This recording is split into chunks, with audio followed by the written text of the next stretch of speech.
Tennessee while scoring a touchdown on a fumble return.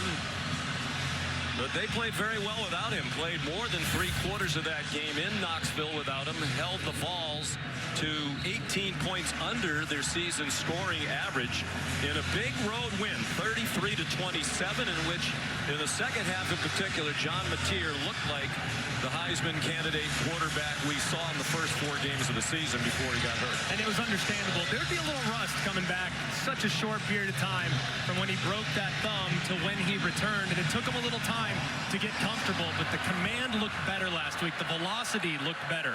Now the next step are the downfield throws. That was where he was so effective in those first few games. Dropped off a bit in the month of October, but hoping to finish strong here down the stretch.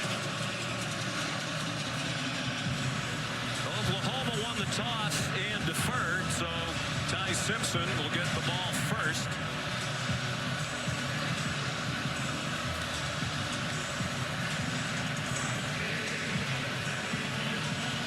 Two of the great programs in the history of college football about to go head-to-head for just the 8th time.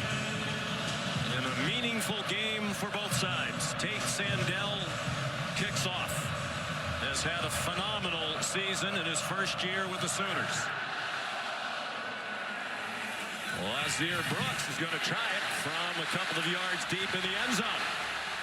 Trying to get outside. And he could not. Well defended by the Sooners special teams. 20-yard return. Peyton Bowen chased him out. So here's Simpson, the redshirt junior from Martin, Tennessee. Terrific ratio, 21 touchdown passes to just 1 interception, and averaging 273 pass yards per game, behind only Joey Aguilar of Tennessee in the SEC. They've had to lean heavily on the passing game. They haven't been able to get the running game going all season long. They've made some changes up front to try to help the running game. Short set, and the pass through the hands of Josh Cuevas, the tight end. Wilkin Formby, who had been the right tackles, moved into right guard this afternoon, and the true freshman Michael Carroll is starting at right tackle.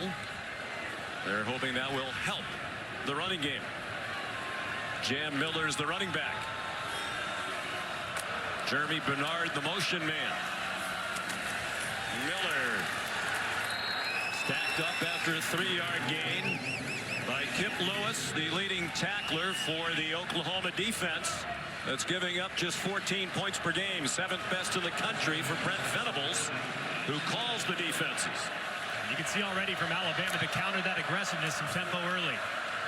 Deep drop, Simpson steps up into the pocket, nowhere to throw, and he's taken down from behind. Tackled by Marvin Jones Jr., one of those who will play more today in the absence of our Mason Thomas. And Jones Jr. working against Carroll on the right side, and they help him with Jam Miller to try to take a little bit of the pressure off the true freshman. But a good job there, seeing Ty Simpson step up, revert back, spin around, and make the play. No our Mason Thomas today, their leading sack man.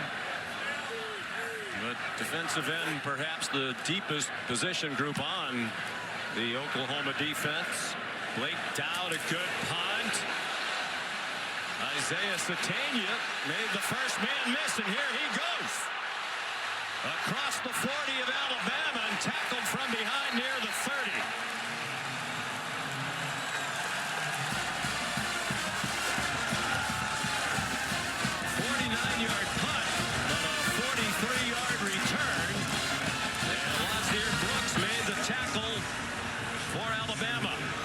Lazier Brooks was in perfect position to drop him, but doesn't get his arms around Satania, who is electric with the ball in his hands. Former track athlete, fastest guy on this Oklahoma roster. And as you can see, Brooks not wrapping up leads to the big return. Brooks missed, but then hustled back to be involved in the tackle.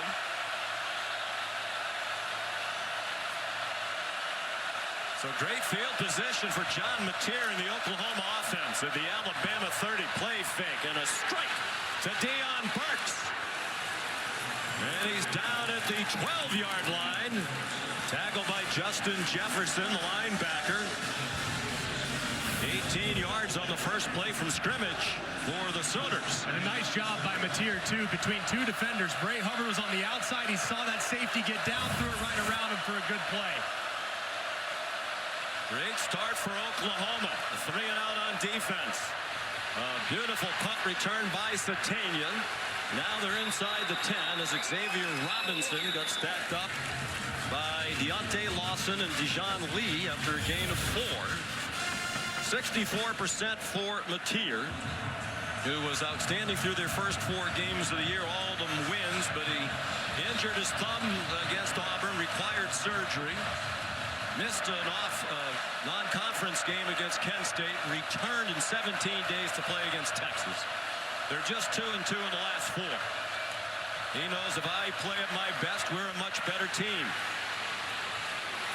Burks, not a lot of running room over the middle, down to the 7-yard line with just a 1-yard pickup. Big thing with Mateer is that bigger the game, the more he's had a tendency to press. I like so far a couple underneath throws to get him started from his offensive coordinator, Ben Arbuckle.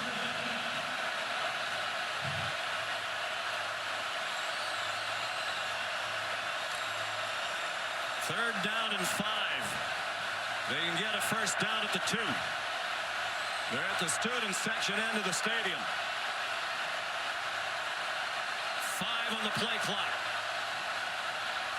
Looked like the snap surprised him, and his throw is over the head of Giovanni Gibson.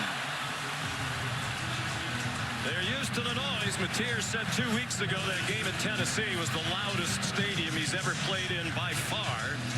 But it did seem they had trouble getting that play off. That was a good rally by the Alabama defense, too. Short field, great first play to the drive, and settled for 3. Here's Tate Sandell, missed his first field goal of the year against Michigan, has made 18 in a row, and now 19. A chip shot for him from 25 yards. And Oklahoma first on the board. Less than 3.5 minutes in on a gorgeous mid-November day in Tuscaloosa. Isaiah Satania gave Oklahoma short field. Tate Sandell, his school record 19th consecutive made field goal.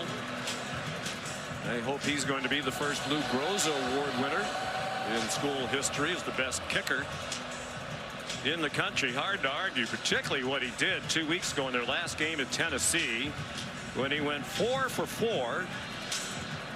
3 of them from 50 yards plus, 2 of them from 55 yards. Pretty comforting as an offense. No, hey, just get to the 38-yard line and we got 3 points, boys. That's pretty remarkable, man. Sandell's been incredible. He's just 5'9". They listen to 182. Brent Venable says he thinks he's 6'4", 250. Called him an absolute animal. He had been tied to Gabe Perkins for the longest field goal streak in OU history. Now he has that record all by himself. So a 3 and out to start for Ty Simpson in Alabama. Been trying all year to get the running game going.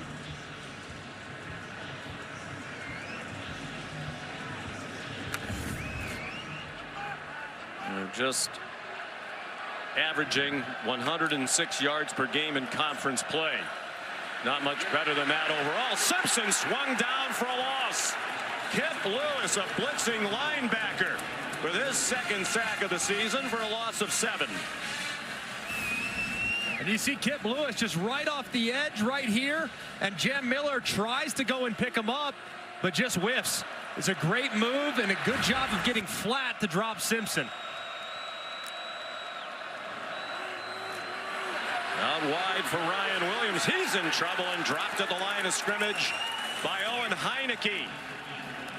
Off the best performance of his career with 13 tackles at Tennessee. He was the SEC Defensive Player of the Week. Former walk-on after he spent 1 year playing lacrosse at Ohio State. 3rd down and 18. Minus 5 yards of offense so far for the Tide. You got to help out these tackles against Taylor Wine, who's lined up outside left. Left tackles Caden Proctor, considered one of the best in the country. Simpson, deep ball. Brian Williams, incomplete. They want a flag on Corton Guillory. Looked like he got swung around a bit, did Williams, by Guillory. But there is no flag. And another 3-and-out forced by the OU defense. And it looked like they got tangled up. Guillory looking back, trying to make a play on it. Williams also grabbing his jersey. A lot of contact on both sides. Usually that results in a defensive pass interference, but I can understand the no call given the fact that Williams actually was also using his hands. And Matt Austin, our rules expert, says it's a good no call. So here's Dowd again. A high punt, and this time a fair catch made by Satania. Of a 46-yard kick. Today's impact players are presented by the Home Depot. We've already heard from Oklahoma's. It's Isaiah Satania who does a terrific job in the slot. He's become the go-to guy on third down and in the red zone for this offense. And then Yanze Pierre, a pass rusher off the edge for Alabama, who has progressively improved from the beginning of the season. He is the type of edge presence that Alabama has had for the last 2 decades. He has 5 sacks in their last 3 games. Again, good field position for OU. Sooners from their own 37. Xavier Robinson has become the featured back the last couple of weeks. He's ahead to the 40. Here's Molly. Sean, you mentioned Sooners quarterback John Mateer told us the game at Tennessee was the loudest atmosphere he's ever played in. After their last drive, he came off the field, went straight to his offensive line and asked them, is down here by the student section worse than Tennessee? And they shook their heads and said no. Mateer runs to the 45. He has a great personality, Mateer, really a character. We've enjoyed our conversations with him. He said at the start of the game last week at Tennessee, he was screaming in the huddle, and he told his teammates, I'm not freaking out. It's just so loud, I have to yell this loud. I remember those days where the guys look back at you with wide eyes, thinking that you're in panic mode, but no, I'm just trying to communicate. Tennessee's one of the toughest. He's in his first year at Oklahoma. Does a transfer from Washington State. He went under center. He gave it to Robinson, who powered close to the line to gain. Not going to say it depends on the spot, because it always depends on the spot. And they've spotted it with a first down. That was a good effort there by Robinson, too. It looked like Alabama had it stopped initially, and he just kept moving those feet to push the pile just ever so slightly across the line to gain. Ben Arbuckle's the offensive coordinator. Just 30 years old. Like Mateer, he came over from Washington State.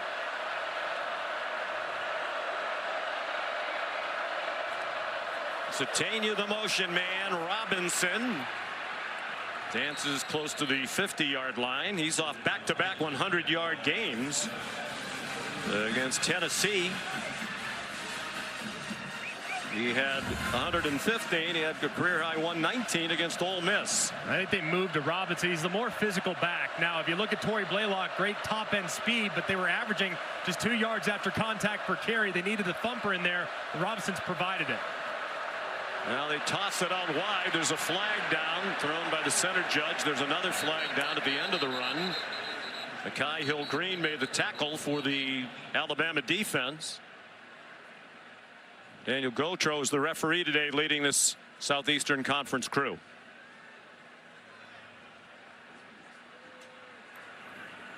Personal foul, blindside block, offense, number 18.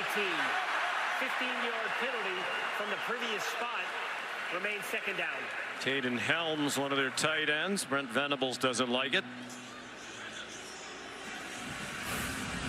And you'll see Renaud right here is working upfield. It's the pin and pull technique. The tight end comes down and gets a big old hit on Renaud, and that's what results in the flag. Matt Austin again nodding his head from his palatial home in Kentucky in agreement with the call. So the ball back at the 34-yard line. Matier out of the shotgun. They spread the field with 5 receivers, 3 to his right. Just a 3-man rush for Alabama. Matier's going to keep it. And he's down with a minimal gain. Picked up a yard. It was Nakai Hill-Green again, who's really come on in the last few weeks as a playmaker for Alabama. And Kane Womack said a big key in this game for his defense is to plaster in coverage. John Matier is one of the best in the country when it comes to creating big plays off scramble drill. That time he scrambles. Alabama was disciplined in coverage, and they rallied to the football.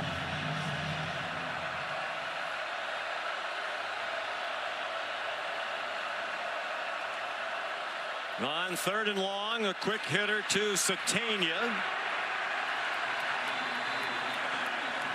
Down to the 41, a 6-yard gain. Oklahoma will punt. Ray Hubbard and Keon Sabb, a couple of members of the secondary, combining on the stop. Kane Womack motivated his defense in part by saying it's the Oklahoma defense that's getting all the attention leading up to this, but he reminded his bunch that in conference play, Alabama is #1 in the SEC in scoring defense. They've given up only 18 points per game in league play. Also been outstanding when it comes to takeaways and making big plays throughout the game. Grayson Miller, the punter. Fair catch made by Cole Adams just beyond the 20-yard line. Rams offense not so good so far for Alabama. A couple of 3-and-outs to start the game. -5 yards of offense. Haven't gone 3-and-out on their first 3 drives of the game since 2016 when that happened against LSU in Baton Rouge. It's the second time this year they've gone 3-and-out twice to start the game, also at South Carolina. And they recovered from a sputtering start to beat the Gamecocks with a 4th quarter rally. Ty Simpson has a wide open Jeremy Bernard. There's the first down. So it won't be 3 straight 3-and-outs as they move the ball to the 37-yard line with a gain of 17. And it's well done up front. A little twist by the defensive tackles and good pocket for Ty Simpson to throw a strike. Bernard's team leading 42nd catch of the year here in game 10.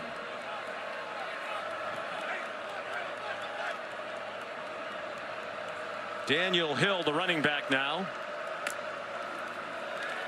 He goes out in the pass pattern and has a catch.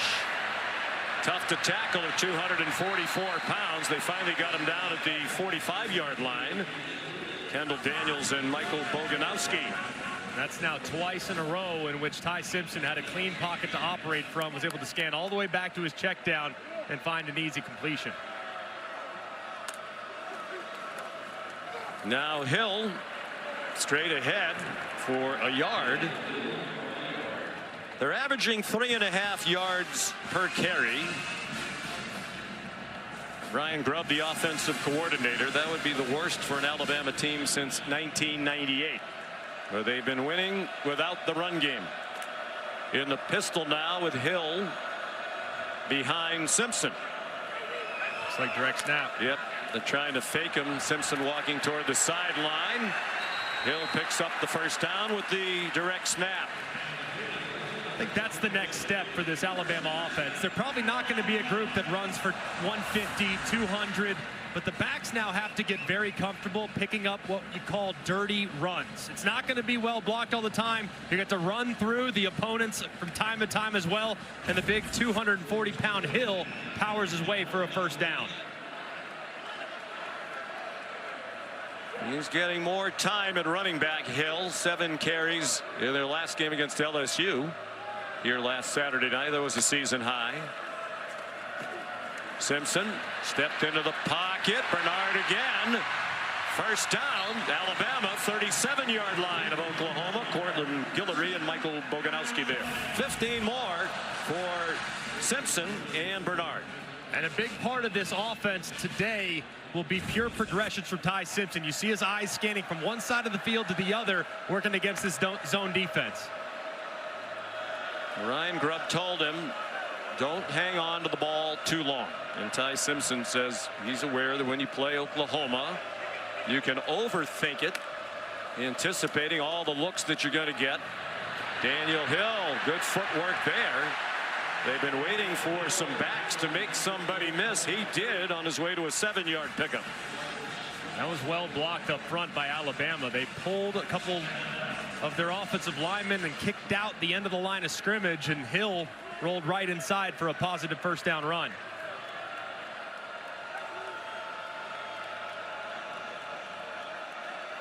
Under 3 minutes to go in the first quarter. Oklahoma leads 3-0. This is something Ty does extremely well. He gets the defense to kind of show their hand, looked like pressure, made an adjustment. Hill open in the flat, and he lost the football on the tackle. Bouncing ball. Oklahoma had a great shot at it. McKenzie couldn't recover it after Reggie Powers knocked the ball out. Looked like it was going to be a takeaway for sure, but the Sooners couldn't corral it on the far sideline. And it was a great tackle on the outside, getting a hit right on the football to dislodge it. McKenzie right there tried to pick it up, and instead of just falling on it, it bounces away from him where Alabama was able to recover it. And the officials ruling it an incomplete pass, which is a break for Oklahoma. And I would guess the replay booth's going to take a look at this one. Ken Switzer is the replay official today. Forward pass. The previous play is under video review. It did look like Hill had firm control initially and tucked it before it was dislodged.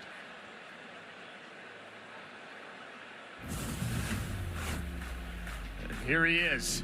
Grabs it there, pulls it in. Does he have it long enough before that ball comes out?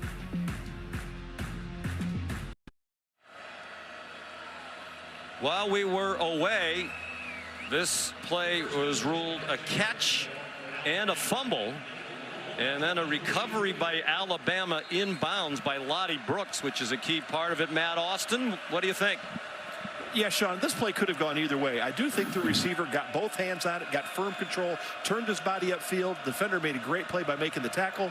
Ball went forward. Alabama fumbled and recovered inbounds. So yeah, that was close right. too. Because if it were, oh, there's an interception on the first play thereafter. Eli Bowen down the sideline. He may go. Ty Simpson back there, can't tackle him. Touchdown, Eli Bowen. 87 yards.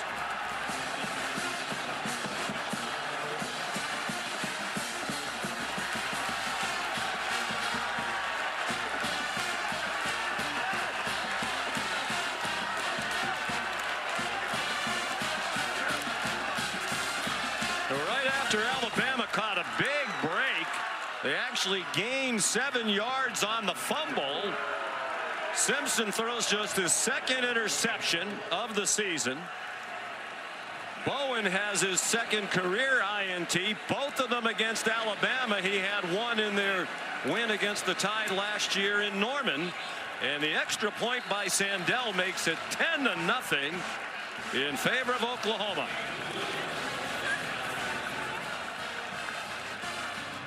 And the mistake happens up front, the right side of the offensive line. You're going to see them block out. They're going to block out, which allows pressure right up the middle. And you'll see Bowen, whose eyes are in the backfield the whole way, just read right underneath it. But you have to protect inside out. If you're the offensive line, the quarterback is not going to have nearly enough time if that pressure's coming right up the middle. If it's coming off the edge, you got a shot. Instead, Ty Simpson has to get rid of it. Bowen's waiting for it. It's a tremendous play by the Oklahoma defense.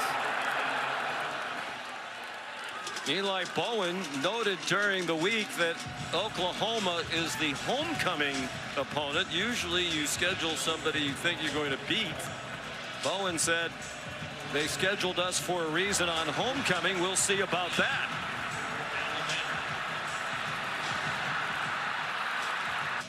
All of a sudden, the takeaways coming for the Sooners defense. They had 3 in their last game 2 weeks ago against Tennessee. And they returned those 3 for a total of 145 yards and the touchdown by R. Mason Thomas on the fumble return. Now a defensive score again. Here's Lottie Brooks bringing back the Sandell. kickoff.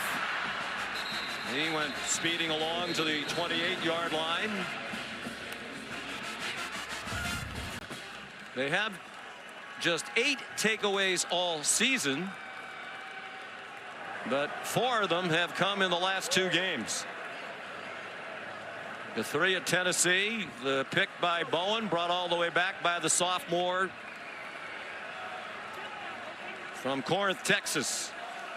You just knew with Brent Venables, too. It was only a matter of time before they started turning people over. They were in the right spot, but the ball just wasn't bouncing their way. In these last couple weeks, they're making all the plays. Alabama came in best in the SEC in turnover margin at +10, 4th best in the country. Tight end screen to Josh Cuevas, and he's to the 31 with a gain of 4, taken down by Kip Lewis. This is such an aggressive defense, and as soon as they start to taste the blood just a little bit in the water, the pressure seemingly ramps up a little bit more. So Bama, the counter, tries to go with the screen to slow that rush down.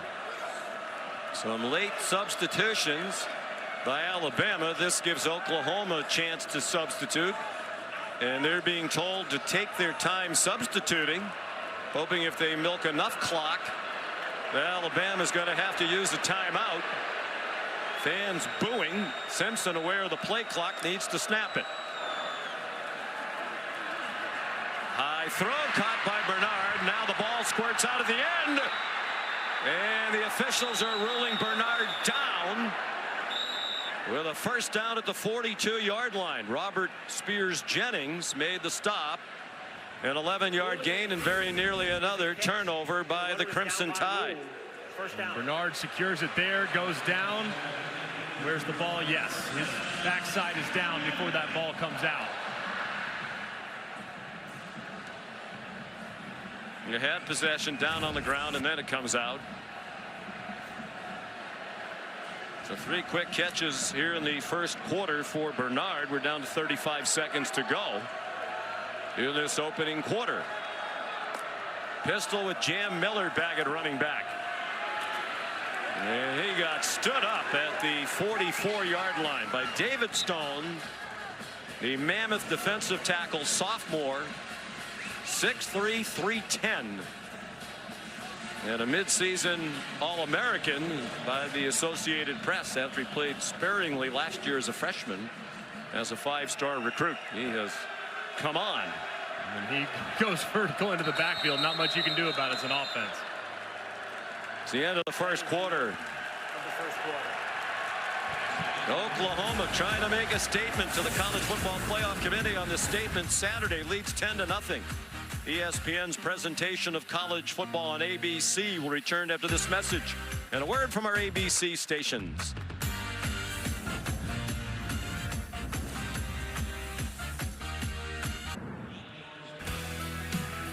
Aerial coverage brought to us by Goodyear. Tried, tested, proven legendary.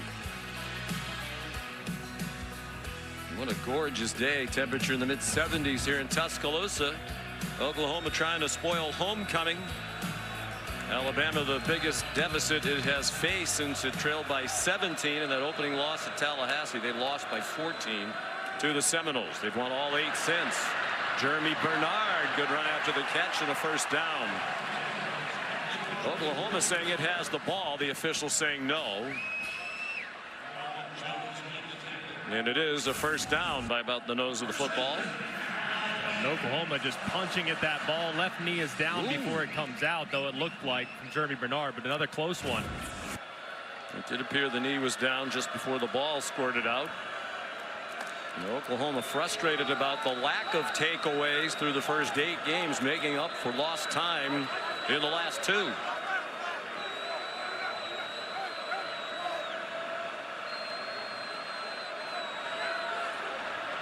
Play clock down to 1. Simpson marked out right at the line to gain at the 38-yard line. Gonna mark him just short, a pickup of 9. And a great read too. Marvin Jones chases the back inside, and Ty Simpson, he'll do this once, maybe twice a game, just to keep that backside honest. He's not going to kill you with his legs, but he will pick up yardage if you give it to him. He's a good athlete. We've mentioned several times this year, listed as a dual threat quarterback when he came out of Westview High School in Martin, Tennessee. The northwest corner of the state. Small town, about 11,000. Simpson back shoulder throw, a little bit too far in back of Bernard. They try to throw it downfield on second and less than a yard. Do put a little pressure on your running game now when you can't run it on third down and a yard. For sure, but I think they treated that like 1st and 10 because it's probably 4 down territory for Alabama. Daniel Hill, the running back. And a first down. Toby McKenzie got penetration but missed Hill. It's a 3-yard gain. McKenzie back at linebacker after he missed the game against Tennessee with a groin injury. His teammate Owen Heineke calls him the field general of that Oklahoma defense. And I think this linebacker contingent is as good as I've seen this year between Kip Lewis, Kobe McKenzie, Kendall Daniels at the cheetah spot, and Heineke and Omasigo back there as well. It's an excellent defense. It's thought if they have a weakness, it's in the back end. But they're so good in the front seven, they cover up for a lot of mistakes. Simpson stumbled away from center. Still has an open receiver. Caleb Edwards, the true freshman tight end, pulled out of bounds at the 11-yard line.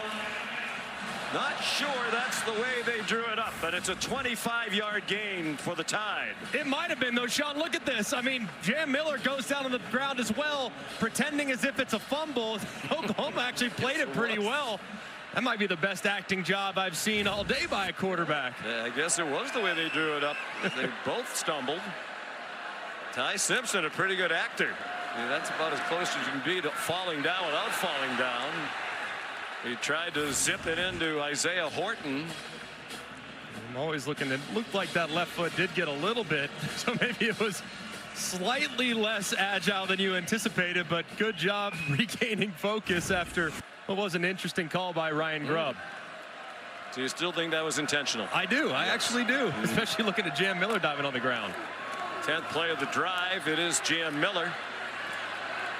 Got inside the 9, and that's all. Taylor Wine and Sammy Omasigo made the tackle. Almost hard to tell these two head coaches apart today. They look alike. They're dressed alike.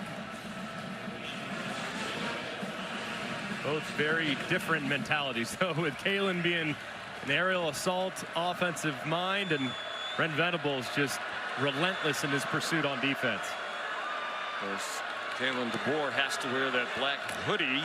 It's become a matter of superstition here. Another interception. Robert Spears Jennings picked it off in the end zone and brought it out. Well, there is a flag down on the play. It's in the end zone.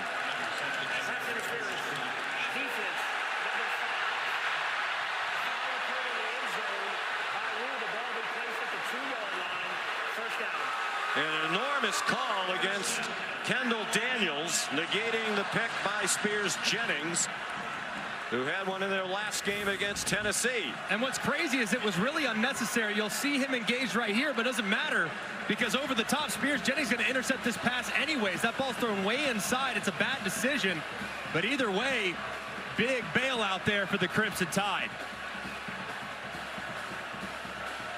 Venables thought they had it, and then the reality sets in. And there's a flag in the end zone. They've been a heavily penalized team, 63 penalty yards per game. 108th in the country. Direct snap, Daniel Hill trying to bull his way in. And then they're going to mark him down just shy of the goal line. Feels like rinse and repeat there, right? I mean, you got a 240-pound back. You got 3 downs to get it inside the 1. Just go with that direct snap and see if you can pound it in there. He might do it again. Although Simpson's lined up to take the snap now. He gives it to Hill. Touchdown, Alabama.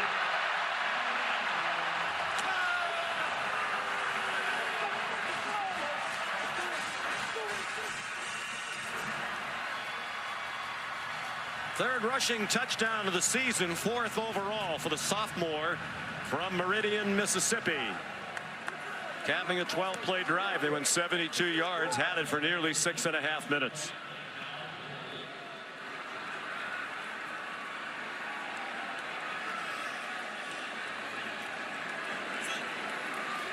Connor Talty adds the extra point.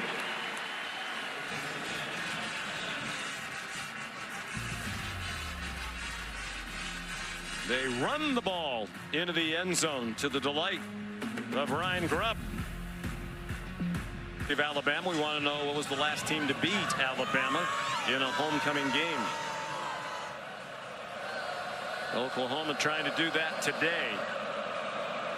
Leading 10-7 as Connor Talty kicks off. Satania fair catch. And the Sooners will begin at the 25. Do you want to hazard a guess? Absolutely no idea.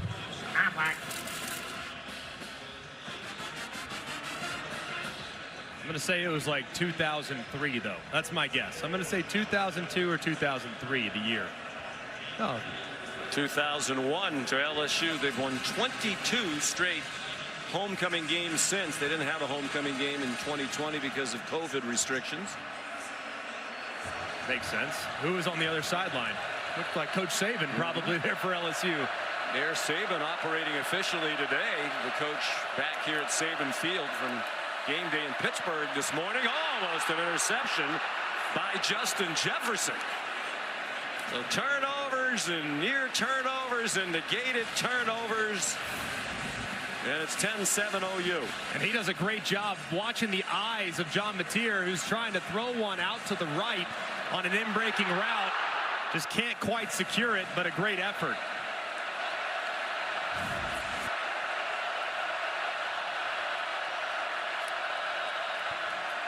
Mateer on 2nd down and 10. Ducks under some hits. Comes up just shy of the 30-yard line. As this season has gone along for Ben Arbuckle, the offensive coordinator, the go-to guy on 3rd down has become Isaiah Satania. He has been so reliable on critical down and distance, and he's lined up there in the slot just inside the hash. Torrey Blaylock is in at running back. He's played very little in recent weeks, supplanted by Robinson as the lead back. Satania went in motion. Mateer back shoulder throw. He couldn't catch it. Mateer got rid of it quickly with pressure coming.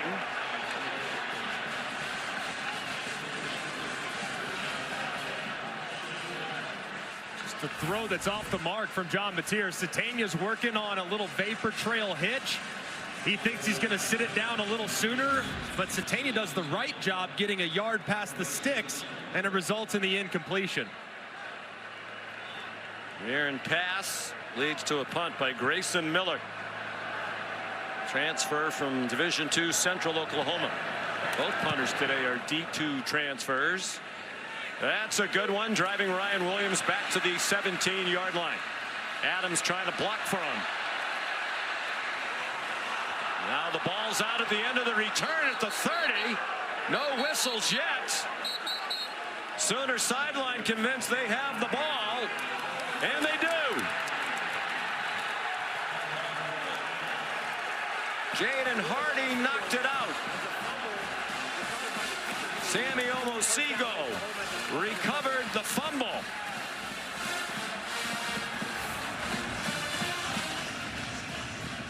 You'll see Hardy, number 1, coming from the backside right there and hitting it with that right hand. The ball goes flying out to the right. There were several people converging on it. Wow. Just a great work. Unbelievable play there by Hardy. Frustrated by the lack of takeaways for much of this year. Now they're coming one after another. From the Bama 31. The pistol for Mateer and Xavier Robinson. It's flipped back to Mateer on target. Jaron Kanik, the tight end, with a 12-yard gain.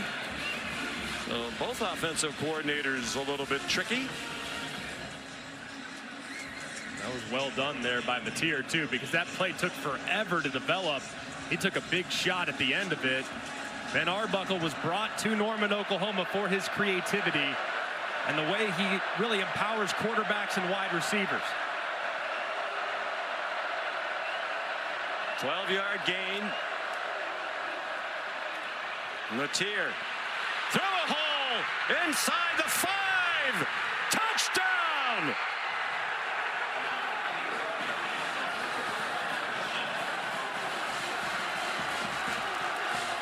What a run by John Matier.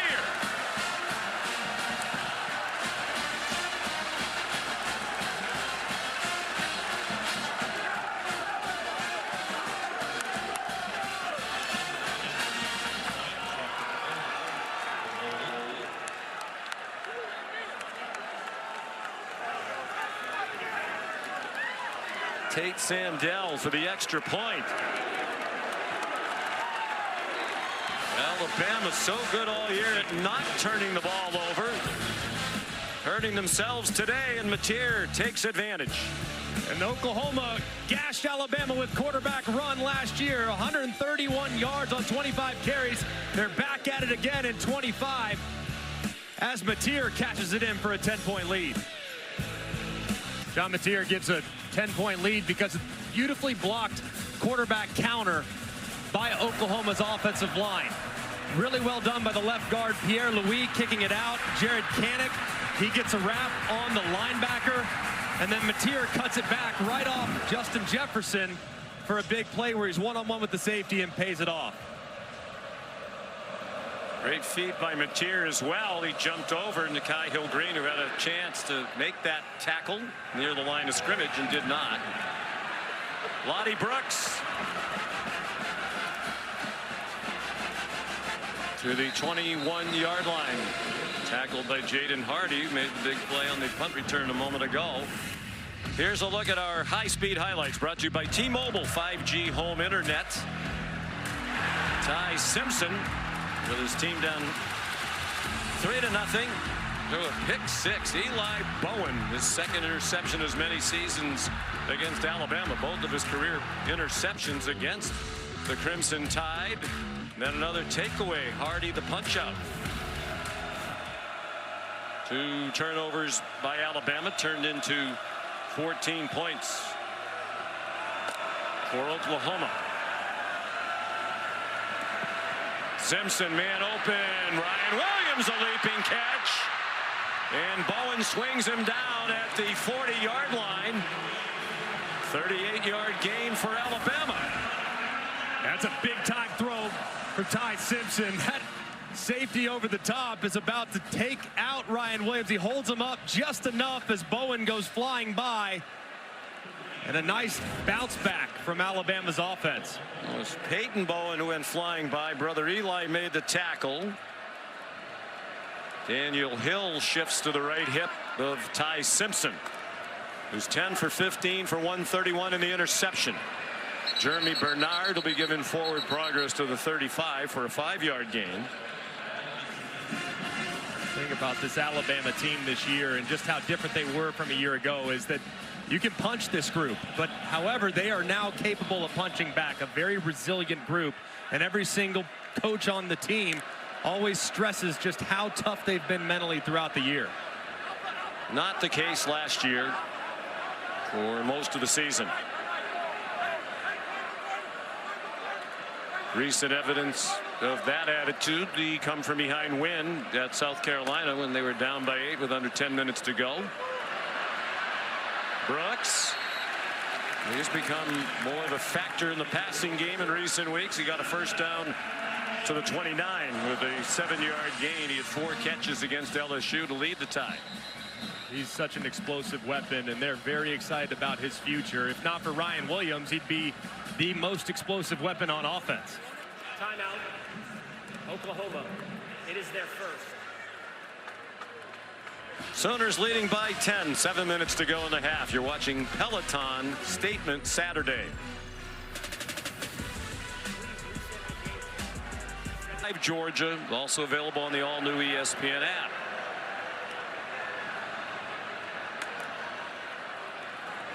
On 1st and 10, Ty Simpson evades the rush. High throw. Bernard was wide open at the 15, and Simpson missed him by a mile. He was off target on some downfield throws last week and described it as brutal. And you usually look at the guy's feet, see whether or not the ball sailed on him, but the feet look pretty good right there. The ball just comes out a bit high, and you see the over-exaggerated follow-through. Tried to get that nose down. Instead, he throws a sail ball. Well, last week he was just 2 for 6 on passes of 20 yards or more downfield. Daniel Hill, some power football to the 25-yard line, stopped by Michael Boganowski, a 4-yard gain. Your Brent Venables right here, knowing that Alabama hasn't necessarily been automatic with their field goal operation. This might be a spot where you would bring some pressure, because a sack or pressure on Ty Simpson could potentially knock them out of field goal range. 2 out of 4 on 3rd down so far for Bama. Oklahoma, one of the best 3rd down defenses in the country, 30.4%, 8th best nationally. Cuevas is wide open, and he walks in for a touchdown untouched.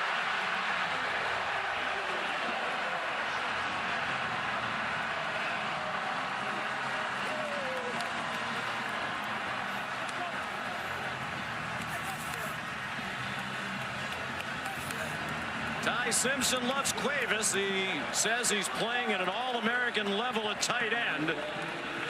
That's his 4th touchdown of the year. Started his college career at Cal Poly, then on to Washington, and now here at Alabama. Connor Talty to make it a 3-point game. It's 17-14. Very entertaining start to this one. And this is a great job of gamesmanship by Alabama's offense. They actually fake the snap right here. They look back to the sideline, which forces Oklahoma to also look back to the sideline. And then you see a second clap. But look at all these eyes looking over here, trying to get a call, and they just sneak Cuevas out right now. Well designed. They bust the coverage. Alabama takes advantage. Outstanding execution by the Tide.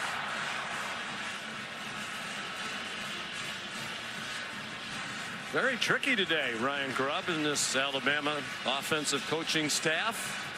I said they would be too. I mean, Brent Venables does such a great job of adjusting, and it looked like initially it was going to be pressure, and then as soon as he faked that second clap, they all looked back to adjust out of it. Very well done. And Ryan Grubb made the point. Venables likes to call defenses based on the pictures that the offense gives him.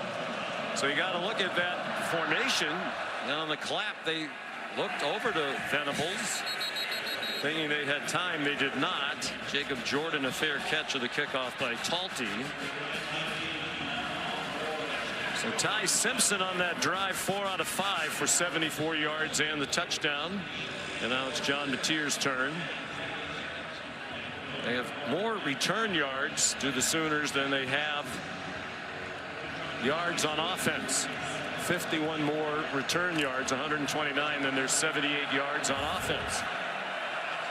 They need to get the passing game going too. They got the run game going pretty good. They already have 42 yards on the ground. They got to involve these wide receivers and get them started with some quick throws. Xavier Robinson back in a running back. He stays in the block. Kanik has the catch and a first down. It was more of a target early in the year. Then when Satania emerged, Kanik more of a role player. He's had a couple of catches here today. The former linebacker who told Brent Venables, I think I'd be more of a factor on our team if you'd let me play tight end. Venables said, we'll try it. That was in the spring. It's worked very well. He's going to stay on offense. Plenty of time for Mateer. The check down to Xavier Robinson, fighting for the first down marker. Didn't quite get there. Tackled by Bray Hubbard, an outstanding safety, one of the best in the country. He does a great job there in the back end, and he'll have to be all over the field against this offense that forces you to cover all the way wide and all the way deep. But I like these first couple plays from Ben Arbuckle. You got the run game going. Now get that passing attack started. Get these weapons involved.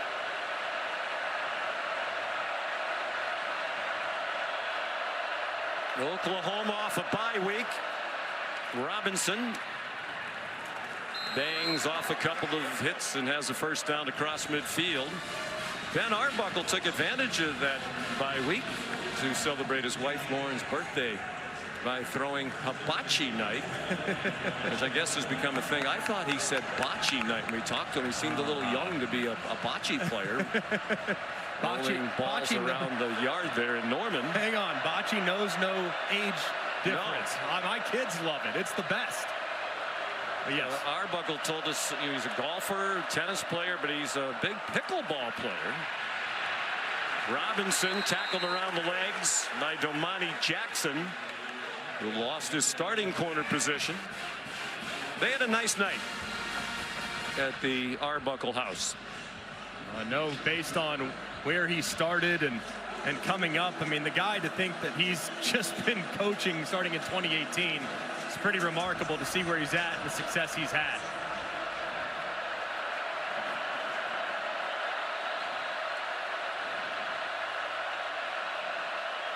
Second and 9, under 4 minutes to go in the half. Satania ran into Red Morgan and Keon Sabb.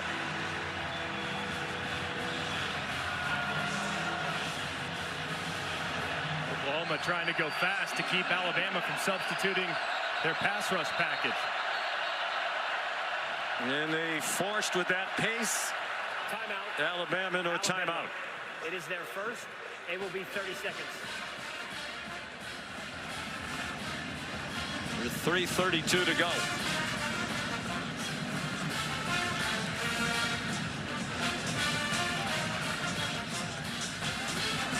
Sean McDonough, Greg McElroy, big game for each team.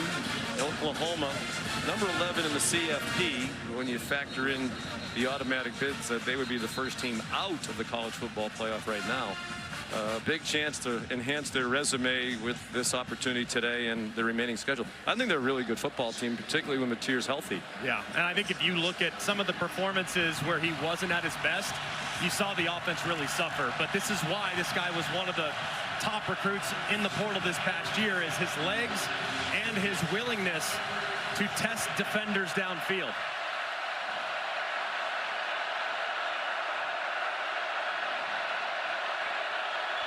He's dealing with more than 100,000 making noise for the second straight game. He's in trouble.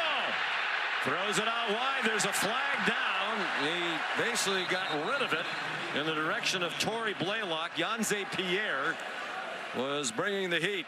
And a late flag thrown near where Mateer got rid of the ball. There is no foul on the play for an offensive face mask. It'll be fourth down.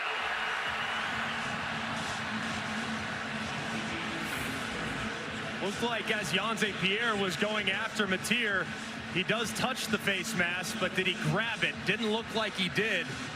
So that was good communication there by the officials to pick up the flag and not make the call. Let's bring in Matt Austin. Matt, you fine with the way that call was adjudicated? Yeah, I agree with Greg, although I thought the referee said no call for offensive face masking, but that would have been on the defense. But yes, I do agree that should not have been a foul against the quarterback. Here's Grayson Miller to punt again. End over end. Cole Adams, no fair catch. Taken out of bounds by Sammy Omosigho. Here's Kevin. Now Texas Tech rolling. Back to you. That's a couple of weeks he's given the Heisman pose. Alabama started the day tied with Texas A&M, the top of the SEC standings, both undefeated in conference play. Jan Miller chopped down in the open field by Reggie Powell. Texas A&M was down 30-3 at halftime at home today to South Carolina as a 19.5-point favorite over the Gamecocks. Rallied to win 31-30. So they're 7-0 in conference play. Alabama trying to join them there, trying to mount their own comeback. They've trailed by 10 here today.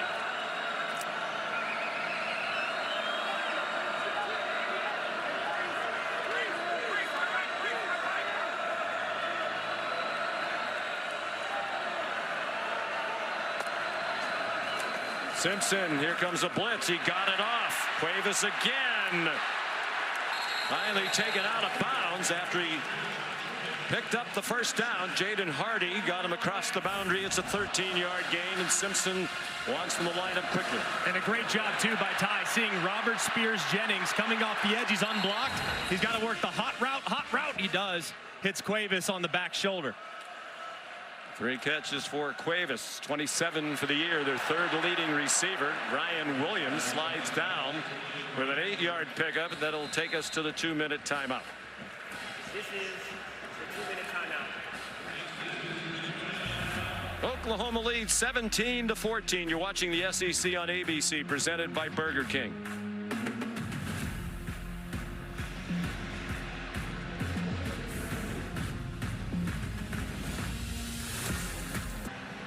Alabama's been one of the best teams in the country in the final 2 minutes of the first half, plus 39, trailing only Oregon and Toledo in this situation. They're trailing Oklahoma 17-14 at the 2-minute timeout. And they have the ball at their own 35 for Kalen DeBoer, 2nd down and 2.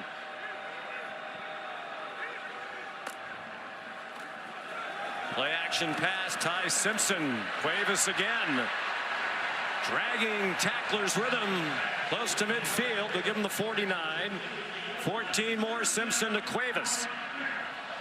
2-minute operation is so clean. The offensive line does a great job of protecting, and Ty very decisive against zone defense. 4 catches for Cuevas for the 2nd game in a row. Simpson for Hill. Caught it at the Oklahoma 49 for a 2-yard gain. Owen Heineke there. The announcer jinx right there, too. Said a clean pocket, and sure enough, a defensive end loops right around and forces the early throw.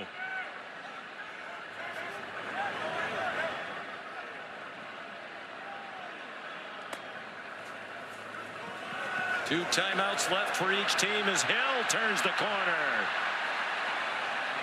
There's a flag down. He got a first down at the play stands to the 37-yard line. Holding offense number 5. 10-yard penalty from the previous spot. Remains 2nd down. Jeremy Bernard wiped out a 12-yard gain. He's trying to secure the edge on the perimeter run, and as you see, he's going to be engaged. And watch as he gets Kip Lewis initially. It's right here where he grabs the jersey and slows down Lewis. You can really see it from the other side. The first Alabama penalty. Hill run after the catch to the 43-yard line, taken down by Eli Bowen. 16-yard gain. John Mateer and the Sooner offense will get the ball to start the 2nd half. Simpson and Bama trying to tie it or take the lead. They're close to field goal range. Here's a blitz up the middle. Simpson trying to run away. Got it to Cuevas for a first down to the 39. Kip Lewis brought the blitz. The career long for Connor Talty is 48 yards. This would be about 57 from where they are right now. Now with the coach-to-player communication, you would anticipate Ryan Grubb reminding his quarterback, hey, need about 9 yards here to get us in field goal range. That's what he's telling them. So it's very important for Ty to get the ball out quickly and not take any negative plays. He's thrown for 225 here in the first half. 5 catches for Cuevas. And that ball is dropped by Jam Miller.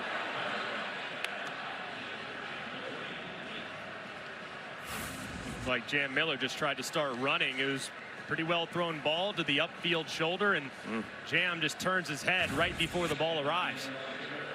He's had a tough day. There's 1 reception for no yards, whiffed on a pass rush pickup early in the game, and has 7 yards rushing on 3 carries. Still coming back from a concussion against Missouri. But they're expecting more from him. Simpson going deep To nobody in particular, he and Bernard were not on the same page. That drop by Jam Miller ended a string of 8 straight completions by Simpson. So back to the original point here. Ryan Grubb reminding his quarterback, hey, anticipate pressure, anticipate heat. If they drop out, no problem, but you need about 7 or 8 yards to give yourself a chance at 3. Know the situation here more than trying to go for the big one.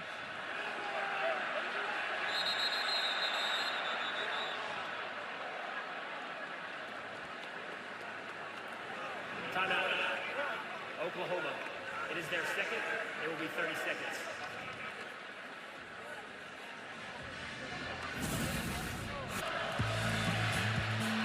Here's a look at our scoring summary. It was 3-0 Oklahoma after a Sandell field goal set up by a punt return by Satania. Then Eli Bowen, an 87-yard interception return. Daniel Hill, a 1-yard run, made it 10-7. Matier, after another takeaway by the special teams of Oklahoma, 20-yard run. And then the most recent score, Simpson to Cuevas for 25 yards. It's a 3-point game. Alabama trying to get closer with 19 seconds to go in the half. 2 takeaways, touchdowns after each. Matier 30 yards rushing in that touchdown after he rushed for a career high 80 on 16 carries in their last game at Tennessee. He told us they don't really go into a game with a number of rushes for the quarterback in mind. They just see how the game goes. The situations dictate. 3rd down and 10, probably not in field goal range for Talty. Simpson has Bernard open. Is he in bounds? Officials conferring. And the line judge is saying he was bobbling it and rules it incomplete. Is it incomplete pass? After talking to the field judge. It looks like the ball comes out as he's getting ready to go to the ground. Had it secured there, but since he was going to the ground initially, you have to survive the contact on the ground. He has it there, but does he finish the actual catch itself? I think he did. You know, it's interesting because it was the line judge, Chuck Rice, who was gesturing that he was bobbling it, but you would think the back of Bernard would have blocked the line judge's view of that. Let's bring in Matt Austin. Yeah, I think that's a good incomplete pass call. You can see the ball bounce away, and you're exactly right. He was going to the ground. He needed to survive it. He didn't. Ball bounced away. It's incomplete. Really well thrown ball by Ty Simpson, and one that you would think an All-American candidate at wide receiver would be able to reel in. That's a tough drop there from Jeremy Bernard. So, Matt, for those who want to understand the rules, you know, if that's a catch in the field of play, he's down by contact, right? Because he's hit the ground and then the ball comes out. But if it's out of bounds, if it's along the sideline, you have to survive. No, either way, you'd have to survive the ground. So if you get firm control of the ball, but you're going to the ground, you have to survive the ground. If it comes out, hits the ground, it's an incomplete pass. Doesn't matter if it's in bounds or out of bounds. Because he hadn't established possession yet. Correct. And the call's going to stand because they are at a field goal range. They're going to go for this 4th and 10 with 14 seconds to go. Cuevas, who's been the man of the half when in motion, he stays in to pick up a rusher. Simpson throws. Horton in field goal range with time. Taken down by Peyton Bowen. They'll use a timeout after a 15-yard gain. Timeout. Alabama. It is their 3rd. It will be 30 seconds. This is just a thing of beauty from Alabama. You get a 7-man protection anticipating full pressure, which allows you plenty of room to work very soft coverage, and they are able to complete the pass over the middle. That was great job by Ryan Grubb, anticipating the heat coming from Brent Venables, giving that max protection, giving Ty Simpson plenty of time, and finding a big play. And Ryan Grubb's quarterback's thrown for 240 yards here in the half. on 30 attempts. 21 for 30 for Simpson. 11 of those attempts on this drive, 8 of them completions. Now the offense is still on the field. Got to be super smart here too. Without a timeout, you want to take one shot to the end zone. You probably have enough time, but the ball's got to come out immediately, or you could take a quick throw, make the field goal about 5 yards easier. I'm surprised. I mean, they're in field goal range. It would have been a 40-yard field goal. That just seems like a very risky thing to gain a few yards. But Talty's had an up and down season. It's an 8-yard gain. So this is going to be a 36-yard field goal. When we talked to Kalen DeBoer yesterday, he said he's pleased with Talty. When he's missed one, he typically bounces back. And he said in the LSU game there was a problem with the snap. Sometimes the laces weren't perfect, but you have to power through that if you're the kicker. Oklahoma, it is their third. Well, each team has used all of its timeouts. It'll be important here, though, to watch the operation. And that snap against LSU was a little behind the holder and Dowd, like you referenced. So make sure that snap is perfect, because if it's perfect, that means the laces will match, and it'll make it much easier on the field goal kicker, Talty.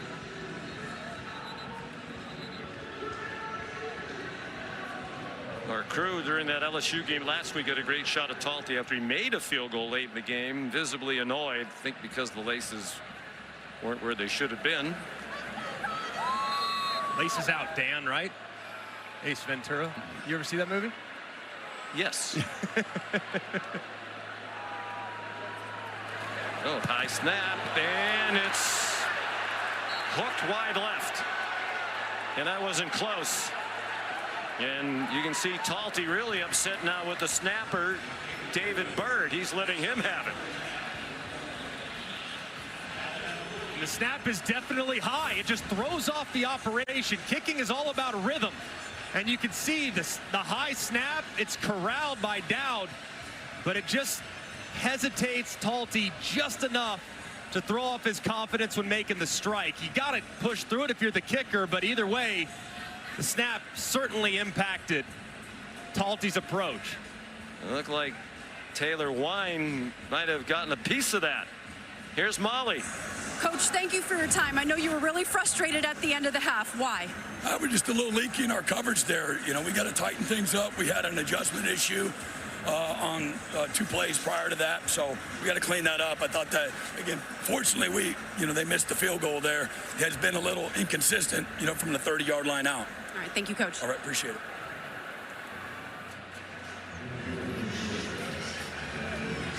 Well, a big play again by special teams. Look at Taylor Wine up and over, and he did get the piece of that kick. Not sure it was going to be good either way. Alabama, the Sooners have not trailed in this one. They have a 3-point lead at the half, and they'll get the ball to begin the second half. Their offense wasn't on the field for very long. John Mateer scored a touchdown, set up by one of the 2 takeaways by Brent Venables' team. One of them by the defense. Eli Bowen, a pick 6. The other one on special teams. Ty Simpson threw for 246 in the half, most in any half for an Alabama quarterback since Bryce Young went for 264 in the first half of the Iron Bowl against Auburn in 2022. Connor Talty kicks off after he missed the field goal that was deflected by Taylor Wine at the end of the half. Would have tied it. A number of Alabama miscues in that half. Yeah, it started with a turnover early, forced by the pressure of Oklahoma. Bowen grabs it, takes it all the way back for a pick 6. It's a rare mistake by Ty Simpson. And then Ryan Williams gets the ball punched out on a punt return. That would set up another score.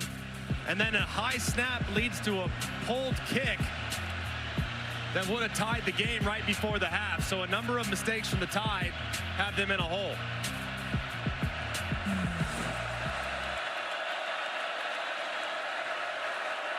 So John Mateer, they were on the field for only 10 minutes and 40 seconds on offense in the first half.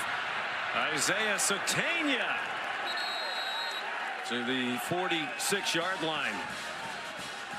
But coaches talk about it all the time. Both coaching staffs talked about it yesterday when we visited with them. The turnover margin is key, and that's been the biggest factor in this game so far. Yeah, it definitely has. And if you look so far, first play of the second half, they want to get Isaiah Satania. They want to get the horizontal stretch going offensively, because so much of what they did early on was right up the middle.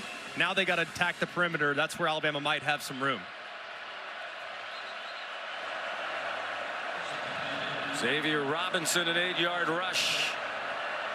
Second down and 2. Mateer's touchdown run was 20 yards. They went just 31 to score their only offensive touchdown of the first half after the special teams takeaway. Mateer with a flag down, bounces off a would-be tackler. Deontay Lawson didn't get him down, but that might be all for naught thrown where you'd expect an offensive holding call. Holding. Offense, number 56. 10-yard penalty from the previous spot. Michael Fasusi, the true freshman left tackle. They're playing with 3 freshman offensive linemen. And this is a tough task for the true freshman Fasusi, who's very talented. But as soon as Mateer breaks to the outside and breaks contain, it's that left hand of Fasusi that grabs a hold of the right shoulder of Yanze Pierre, one of the more disruptive edge defenders in the SEC, and draws the flag. Fasusi, an enormously talented true freshman, originally from Nigeria. His family moved to Texas in 2019. And a 5-star prospect. Mateer dumped it off, and Xavier Robinson was chopped down by Red Morgan for no gain. Here's Molly McGrath. Well, Sean, Alabama head coach Kalen DeBoer's message in the locker room was all about those mistakes in the first half. He said 14 points off of 2 turnovers is unacceptable, and our field position is going to be crucial in this second half. He said the one positive, our defense should be fresh, and he expects them to set the tone here. Alabama have turned it over only 6 times all season through the first 9 games. Lost 2 in the first half. Mateer under pressure. Got it away for a first down. What a play by Mateer to evade the rush and get it to Isaiah Satania for 23 yards to the 36-yard line. And this is a great job by Mateer. You're going to see the pressure by Collins come to the right-hand side. So strong. Somehow gets rid of it downfield. Satania, the ball's out, and it's out of bounds. Well, this has been a wild half plus 2.5 minutes. Red Morgan knocked the ball out. They're going to spot the ball at the 39-yard line for a 3-yard loss.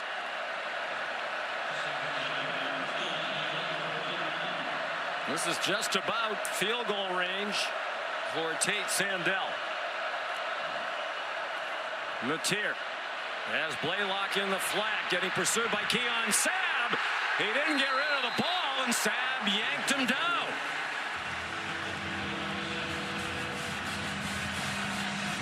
The loss of 2 more. Like you referenced, Sean, your kicker is a weapon. The ball has to come out here. Any negative play wipes out the possibility of a field goal try. You got to get points on the first half of the second half. First drive of the second half. The ball's got to come out against pressure.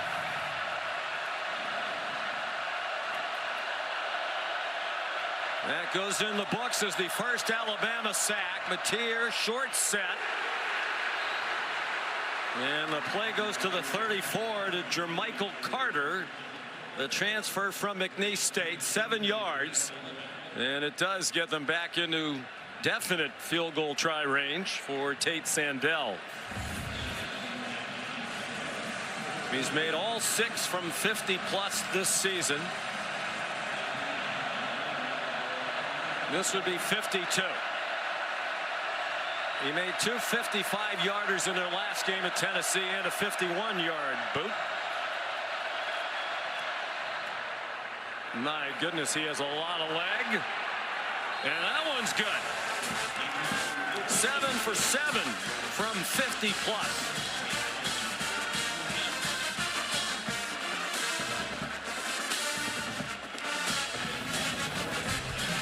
He has become a weapon.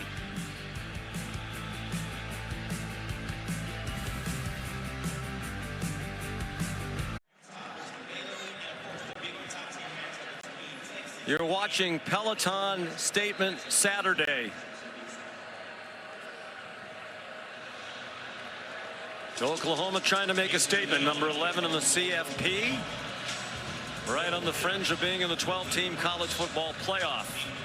Chance for an enormous resume booster today with 2 home games remaining after today against Missouri and LSU. Sandell a touchback after his field goals, giving them a 6-point lead.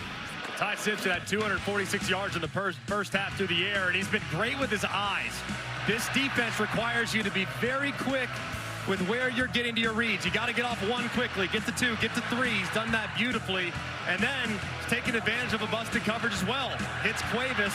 When they make mistakes, you have to capitalize. They did a pretty good job of that. After the interception, I thought he really settled in and made some good decisions there in the beginning of the first half. 22 out of 31, 246. He's thrown for at least 200 in all 10 games this season. Throwing for Bernard, who went lunging for it, couldn't make a hands catch with Eli Bowen running in coverage. Just like last week, a little bit there in the third quarter. I was just ever so slightly off with some of his accuracy in the third quarter against LSU. And to start the third quarter today, another one just barely off the mark.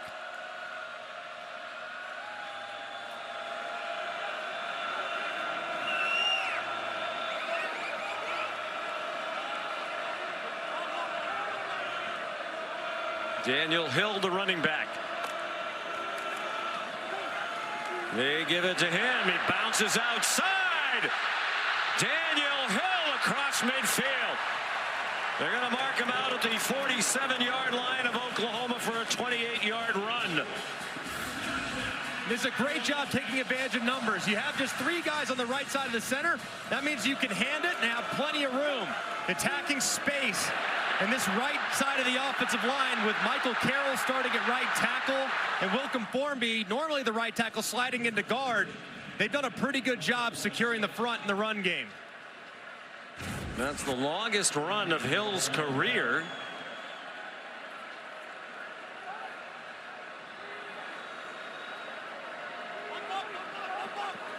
Cuevas went in motion. Hill trying to run off of his block. And Owen Heineke's there with plenty of help. Reggie Powers has had an active day up from the secondary. This is an elite defensive line for the Sooners. They're so disruptive. They penetrate. They can move. They're athletic. I think so far the Alabama front, after a tough start on their first couple drives, they've settled in pretty well against a really good group.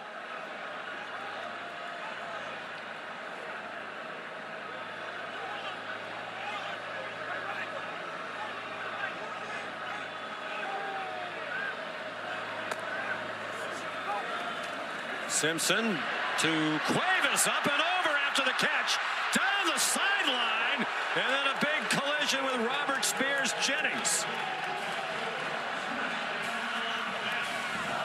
Cuevas with 19 yards on that play. And he's got to be the unsung hero of this passing attack. Does a great job going over the top, staying in bounds, and finishing the run. 6 catches. The 5 he had in the first half were already a career high at the FBS level. He had more, 10 in a game, when he played for Cal Poly. Simpson well protected, lobbing it up for Horton. First and goal, Alabama. Beautifully thrown ball. Horton ran under it for a 25-yard play. Simpson gets them to the line quickly. They mark it at the 2. Miller, the running back. fighting for the goal line, didn't get there.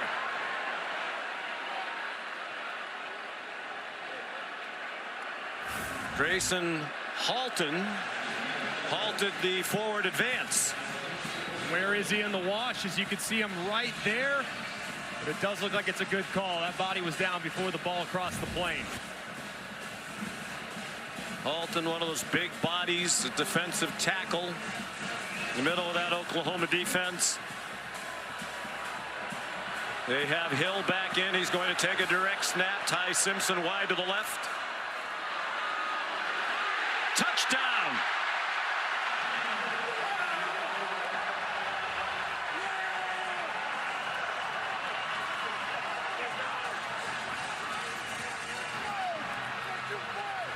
Second of the day for Daniel Hill.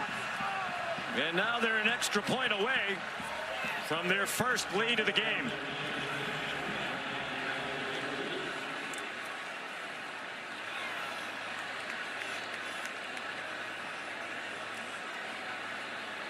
There'll be a thorough examination of snaps and holds, and the operation perfect as Connor Talty made it. They had a different snapper in for the extra point, Alex Rozier. And it was a beautiful throw by Ty Simpson to Isaiah Horton over the top to get him inside the 5, where Daniel Hill finishes on a direct snap to give the Tide their first lead of the ball game.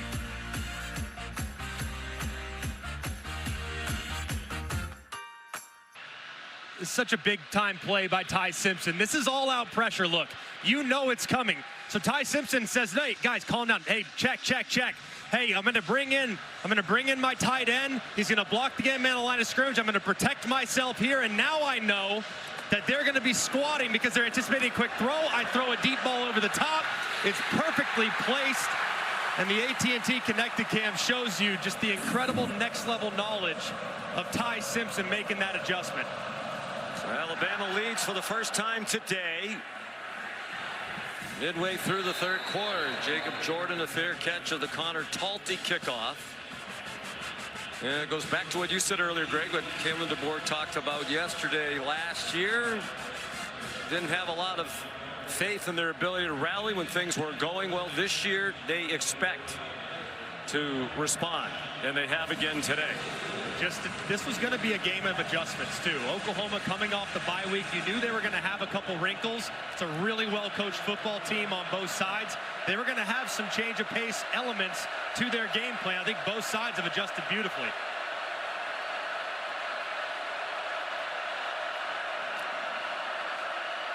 Matier after the play fake, and it's batted out of the air by Tim Keenan. One of their team captains, one of the 4.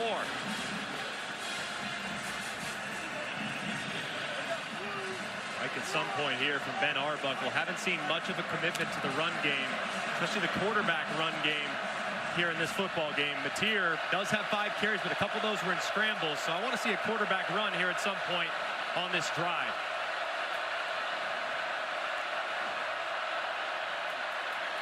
Matier slings it, caught! First down and much more. Jermichael Carter out to the 47-yard line. He had only 1 catch all season before he had 2 against Tennessee, and he's had 2 more today. They go quickly. Matier, nice throw, and another good catch by Carter. Junior from Kentwood, Louisiana, small town of 2,200. Better known for being the hometown of Britney Spears. Made famous by Mike Patrick and Todd Blackledge many years ago on ESPN broadcast. In this booth, believe it or not, it was right before the overtime game against Georgia in 2007. What's Britney doing?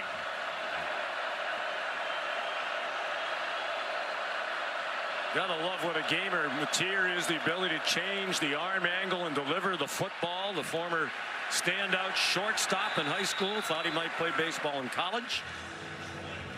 Gave it to Torrey Blaylock for a gain of 1. Here comes a 3rd down and 2 for OU. On this play, when I have it on the left hash as a quarterback, I love it. because I know that if I want to run towards my throwing hand, I can do it. So if I'm Ben Arbuckle, I'm telling my quarterback, John Mathieu, hey, John, we got him. We got quarterback run to the right. If it's not there, you take off and get it with your own legs. I'd roll the quarterback outside the pocket and give him a run pass option. There are 2 out of 7 on third down. Blaylock is the running back again. There's a flag down. Blaylock's in trouble and down for a loss. Back of the 49. Yanze Pierre there. There is a flag thrown on the snap. Illegal formation. Offense. More than 4 players in the backfield. The penalty is declined. It'll be 4th down. They tried to go with a little quick huddle, but as you can see, there's 5 guys in the backfield.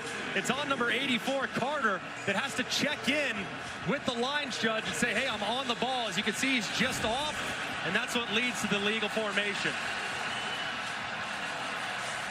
That was not good all the way around for the Oklahoma offense. So Grayson Miller's going to punt again. I'd be alert for a fake here if I'm Alabama and their punt return unit. 4th punt for Grayson Miller. End over end. Adams is going to let it go, and a good decision as it bounds into the end zone. 49-yard punt, but not what Miller wanted to do. Ty Simpson's thrown for 291 yards with 5:09 to go in the 3rd quarter. 1,000 students enrolled here. Lots of alums back for homecoming. And they've watched a very entertaining game with a long way still to go. 5:09 to go 3rd quarter. Alabama on offense with a 1-point lead. Daniel Hill made a stumbling catch, did all he could to get extra yardage at the end. Winds up as a 4-yard gain. Last drive they went down and scored to take the lead, including the 28-yard run by Hill. That's what it's been like on the ground for them all year. It's their 2nd longest rush of the season. A.K. Deere had a 56-yard run, the true freshman, in their blowout of ULM back here in early September. That was the first of their 8 straight wins. Trying to make it 9. Oklahoma crowds the line, and Hill bangs forward 3 yards short of the first down. Another tackle for Sammy Omosigo. So far, this Alabama offense has been so good, and seeing all the pressures. Does Brent Venables this time decide, hey, I'm not going to pressure on this one? Bama's seeing it. I got to just play coverage against a 3rd and short. 4 out of 7 on 3rd down. 4-man rush in the air and throw. Out of the reach of the outstretched Jeremy Bernard with Michael Boganowski in coverage. And a 3-and-out forced by the Sooner defense. And that was it. I mean, that's the coverage. You see the dropout. They just rushed 4. They have 7 guys in coverage, and there was a window there for Ty Simpson to hit, and he just misses the mark right in front of Jeremy Bernard. Blake Dowd to punt in his first year at Alabama, punting for the 3rd time today. The Colorado School of Mines, where he was a D2 All-American for the Ore Diggers. I know that you knew the nickname of the Colorado. And the guys, Greg has in his contract, everybody else has to be referred to as the guys. They're going to break down, react to the 12-team field. A live interview with the new committee chairman, Arkansas AD Hunter Yurachek. It's 8:30 on ESPN and the all-new app in between games of the men's State Farm Champions Classic college basketball action on Tuesday night. Xavier Robinson on first down, a gain of a yard. Edric Hill there for Alabama. The run game here in the 2nd half really hasn't been there for Ben Arbuckle and John Mateer. Alabama's really selling out between the tackles, so they need to move the pocket, roll him to his right, and get him a completion. Like Alabama, they've struggled to run the ball for much of the year. And that throw too far out in front of Isaiah Satania. The total number's better in rushing in recent games for Oklahoma, but Kane Womack pointed out Some of that is they've popped a couple of long runs against Ole Miss and Tennessee that have driven the total up. They haven't been able to consistently run the ball, nor has Alabama. Timeout, Alabama with 3:19 to go in the third quarter. That tempo has been challenging on third down. Alabama trying to make full substitutions, and Oklahoma very aware of that, just keeping their offense on the field, getting them up to the line of scrimmage, and Alabama's had a tough time communicating, had to waste a time out there because of the substitution problems.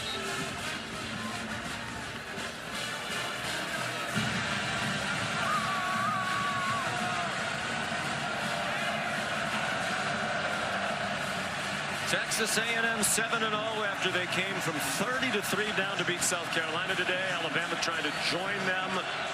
Each team has one conference game left after today. Oklahoma has a very slim chance to make the SEC title game. They need to win out and get a lot of help. They're focused on trying to make the college football playoff. McTeer zings one. There's a flag down as the pass is incomplete in the direction of Jermichael Carter. With Dejon Lee in coverage.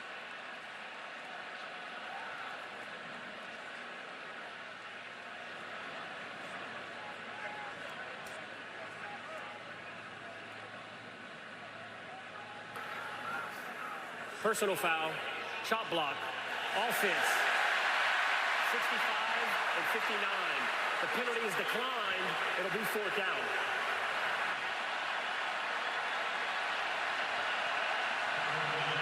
So each defense with a quick 3-and-out. Bray Hubbard encouraging the crowd. He got some work on his right shoulder on the sideline not long ago, but he has remained in the game for Alabama. Based on the range of motion extension of him trying to get the crowd on their feet, I think the right shoulder's mobility. It seems to be working well. Ryan Williams back for the Grayson Miller punt. Whoa. A bomb. Williams from the 7.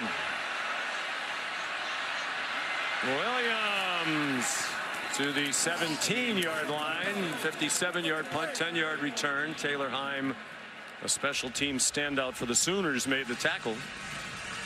Here are this week's college football playoff rankings, brought to us by Goodyear. That was the bracket that came out on Tuesday night.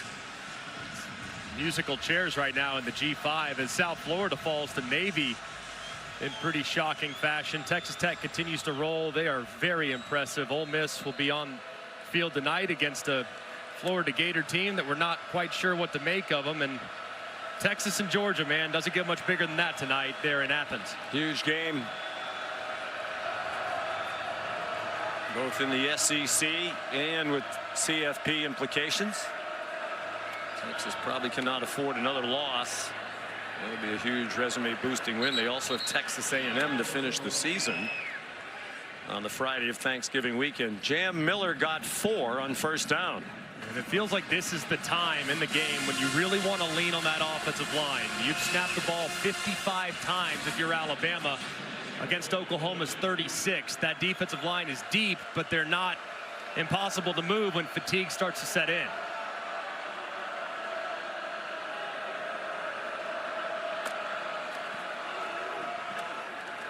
Simpson keeps. Nifty move to get away from Heineke. And Simpson has a first down. 8-yard rush. Nicely done here by Ty Simpson, working against Jones again. Slides inside, but you can see the second level move. And Ty's not necessarily known for his wiggle, but that was pretty impressive by the quarterback. 4th year in the program, first-year starter. Said he never thought seriously about leaving because his dream was to be an SEC quarterback and play in games like this. Backed up Jalen Milroe for 2 years. Bryce Young for 1. Miller gets a 2-yard gain. Of course, Ty Simpson's dad, Jason Simpson, the coach at Tennessee Martin. In the offseason, he had a couple of chats with Kalen DeBoer. And one of the questions they asked, are you going to go out and bring in another quarterback in the portal? And Kalen DeBoer said, no. we believe in your son. We believe in the other quarterbacks in the program. And once the Simpsons heard that, they said, okay, we're staying. Let's go. After the game against Florida State, there were many wondering if that was such a good idea. Simpson took a lot of heat, as did the team and the coaching staff, but that's in the distant past now. They're trying to set up a screen. He threw it away. And Ty, talking to him yesterday, Greg, that loss and the reaction of the fan base and media. For intentional grounding, number 5 is in the area of the pass. It'll be third down. Still on his mind, still on just about everybody's mind in the program. He talked about this is the screw you tour. Right. That's what they feel like they're saying to everybody who gave up on them after the first game of the year. Yeah, I think in many ways the loss to Florida State was probably the best thing to happen to this team long term if they're going to develop and get better right now. Interesting formation here. 2 receivers wide to each side, and Wine gets there and forces a fumble. Free ball, and Oklahoma has it. Kendall Daniels on the ball. The ruling on the field is a fumble recovered by the defense. First down, Oklahoma. No R. Mason Thomas today, no problem. Taylor Wine is an outstanding player in his own right. And he's wrecked a couple of plays today for Alabama. But you have to notice the width. That's what R. Mason Thomas does such a great job of. You have a guy just inside who's lined up head up the tackle, and you have Wine who's way outside, so it's hard for the true freshman Carroll to get out there and get enough of a piece of him. You see that big swat with the right arm and landing right on Ty Simpson as he's trying to pull the trigger. Third Alabama turnover of the game. They had committed 6 all year. It's their most in one game this season. Mateer after the fake. Goes diving to the 25. Taylor Wine, and his coach quick to point out, Greg, it's not just that he's effective because of the attention paid to R. Mason Thomas. He has been terrific in and of his own. Yes, and he's doing it today, and he did it last week in R. Mason Thomas's absence. He's a big-time player regardless of who's on the other side. Pressure, Mateer slings it out wide. Lots of hand fighting, and a flag thrown. Red Morgan a little too frisky in his coverage of Isaiah Satania.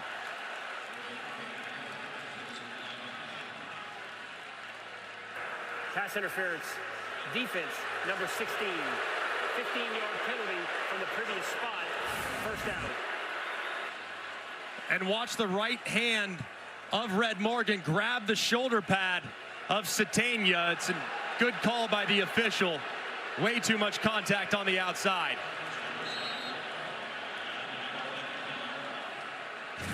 Morgan's played well. He's had more and more playing time in recent weeks. Sophomore from Phoenix City, Alabama. This is the spot on the field where you start to think about John Mateer in the quarterback run game. As it condenses, he had a touchdown run earlier. Even in an empty formation, he can beat you up with his legs. Not only has Alabama turned it over, but they've given Oklahoma short fields when they've done it. Last minute handoff by Mateer to Blaylock for a 1-yard pickup. Jonze Pierre the stop on what will be the final play of the third quarter.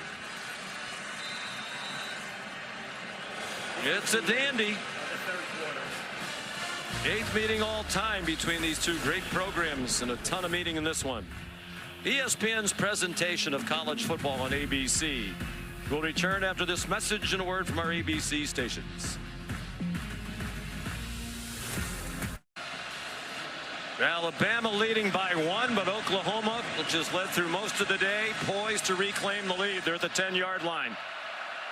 Second down and goal. Right, keep an eye here on play action. This is the down where it comes. So if you get heavy play action, you might try to sneak Deion Burks right up the middle. Torrey Blaylock lowers his head and is down at the 6-yard line.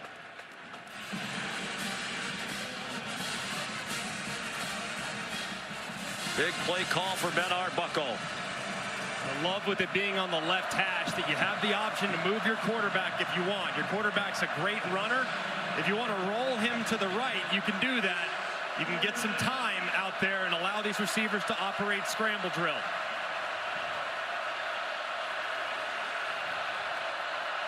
You're 2 out of 9 on 3rd down. Mateer pulls it down and cannot escape. Got a yard, and that's all. They were ready for the quarterback run.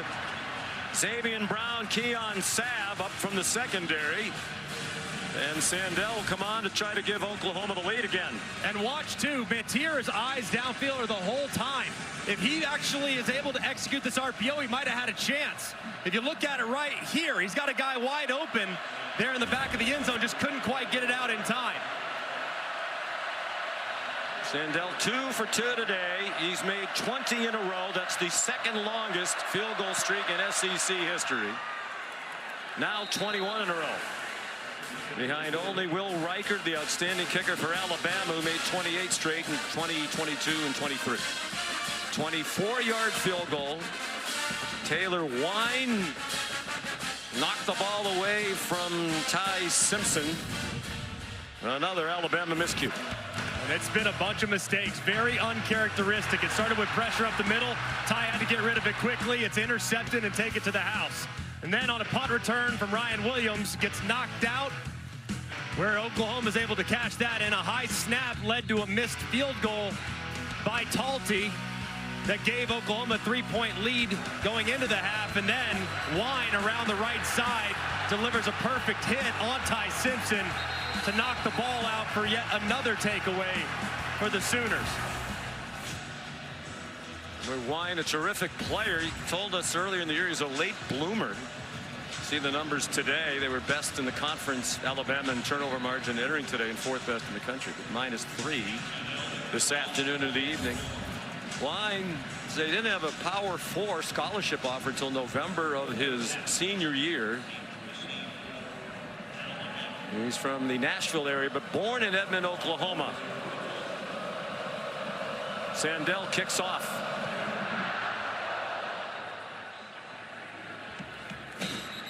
And Alabama will start at the 25-yard line.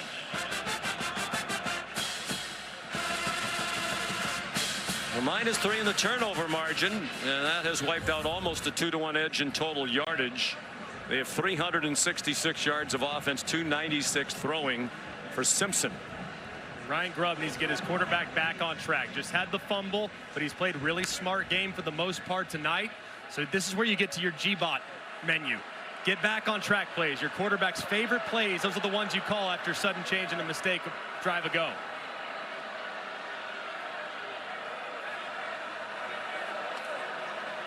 Daniel Hill looks like he has taken over now as their #1 running back.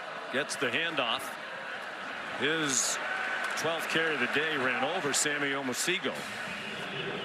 Molly McGrath spoke with Kalen DeBoer at the end of the 3rd quarter, asked about the miscues, and he was annoyed, it seemed, with Ty Simpson. He said at some point you have to throw the ball away.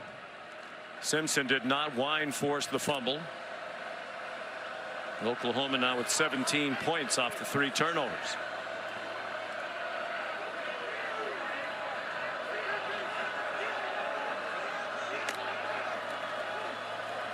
Blitz from that direction in which Hill was heading. Toby McKenzie was there, and Eli Bowen, the blitzer, got back into the play. This is a big down for Alabama, and the guy that's been so reliable today throughout has been Josh Cuevas, their tight end. I tried to find a matchup for him. He's lined up at number 3 right here. Toby McKenzie signaling the defense to the secondary.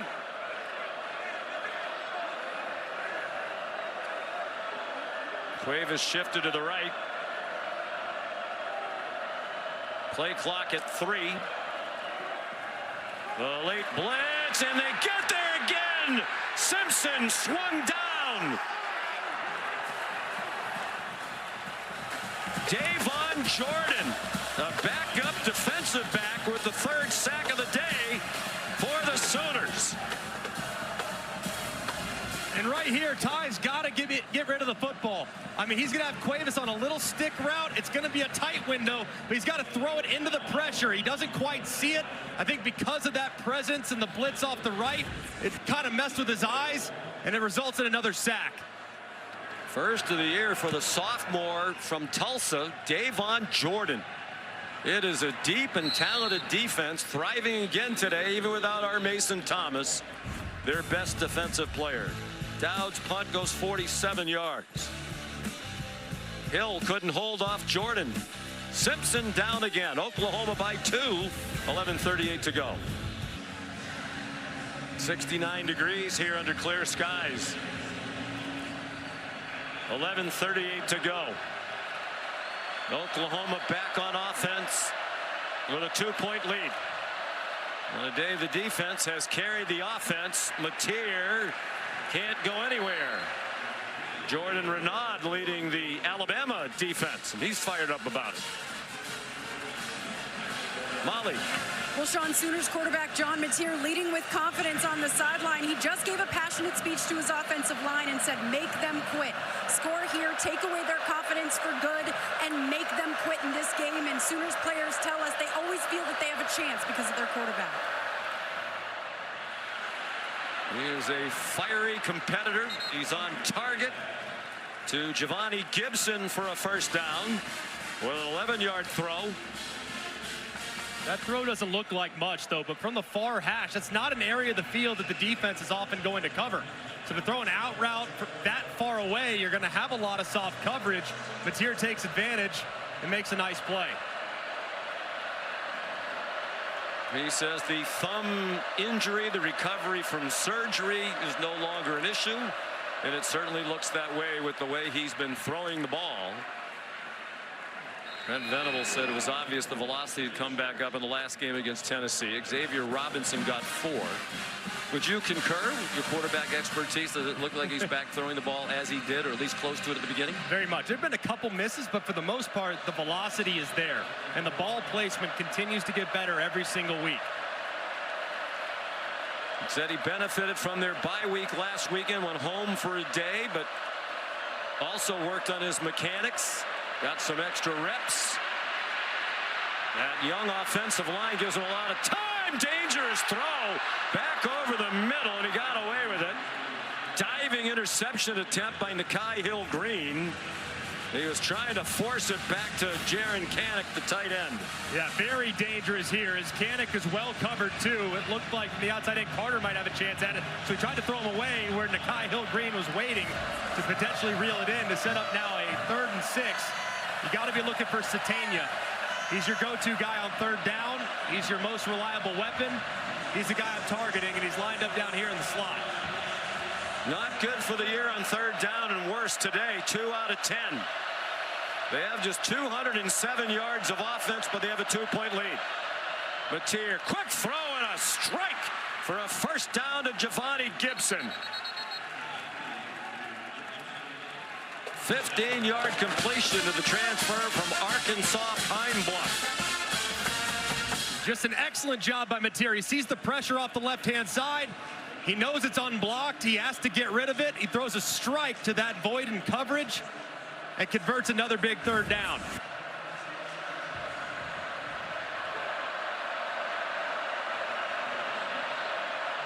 Mateer's 15 for 23 for 138. No TDs, no interceptions. He's rushed for 31 and a touchdown. Xavier Robinson. And they are right now in field goal range for Sandell.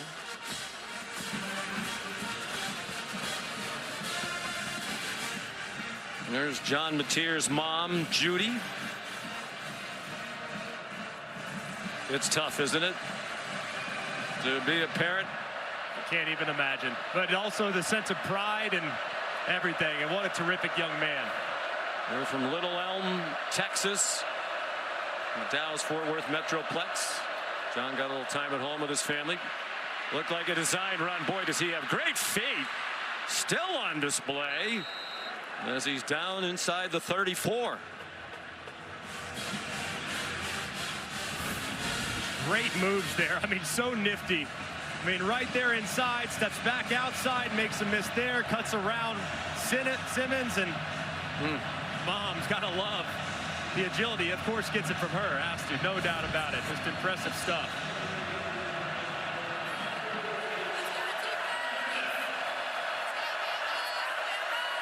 Under 8 minutes to go. And movement along the left end of the line. False start. Offense, number 55. 5-yard penalty. Remains Eddie third down. Pierre-Louis, the redshirt freshman, one of the 3 freshmen on the offensive line for Oklahoma. The other 2 of the tackles, true freshmen. And you'll see him just flinch ever so slightly right there, kind of falling out of his stance. That's a big, big mistake there, too, because now his third down gets much more difficult against this pass rush from Alabama. Yonze Pierre has been quiet today. Keep an eye on 42. They'll feature him in the pass rush. And this is right on the fringe of field goal range, in part because they're going into a light breeze at the moment. Mateer forced back. Threw it at the feet of one of his offensive linemen. It's an incomplete pass. Now the officials are conferring. He's in the tackle box. There's no receiver there. And I think they're talking about a possible intentional grounding call. Ben Arbuckle's saying, oh, here comes the flag. And I think they got this right. Intentional grounding. Offense, number 10. The ball be placed at the spot of the foul. Loss of down. Well, that's huge because now the field goal try is out the window.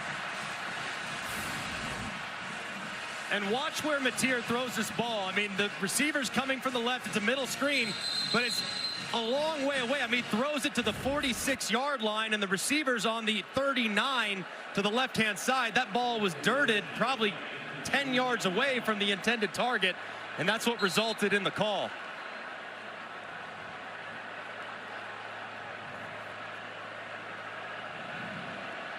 So Grayson Miller will punt from midfield on 4th and 20. Adams is going to let that one go again, and this time he didn't get the bounce he was hoping for, and the Sooners down it at the 6. Owen Heineke there. 44-yard punt. It's a 2-point Oklahoma lead. They had a chance to build on that, but couldn't get it done. A big intentional grounding call took Oklahoma out of the potential for a field goal try. Let's bring in Matt Austin. Matt, do you agree with this call? Yeah, Sean, I do. Normally, when the quarterback realizes the play's not going to work and he wants to throw it into the ground, you got to get it about halfway to the receiver. When you're under duress, you got to get it within a yard or 2, and this isn't even close, so this is a good call. And a costly one. They likely would have tried the field goal given the strong leg of Tate Sandell. So the punt backs Alabama up to the 6-yard line. 7:14 to go. A 2-point lead for Oklahoma. Hill rumbles near the 10. Chopped down by Davon Jordan, who's become a presence here in the 4th quarter. A little slow getting up, too, as he's now going to come off in favor of Jam Miller.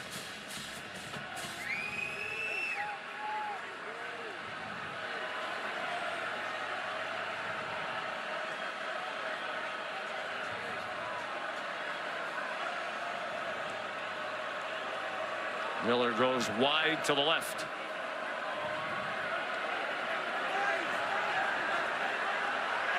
Simpson has a blitz from his right. He's in trouble, trying to escape, and gets across the line of scrimmage, and that's all, with Kip Lewis in pursuit.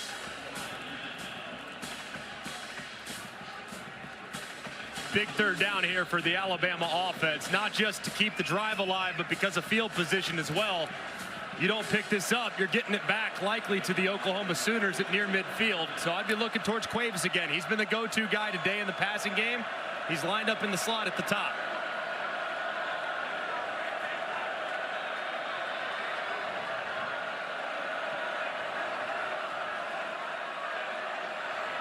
Clock under 6 minutes to go.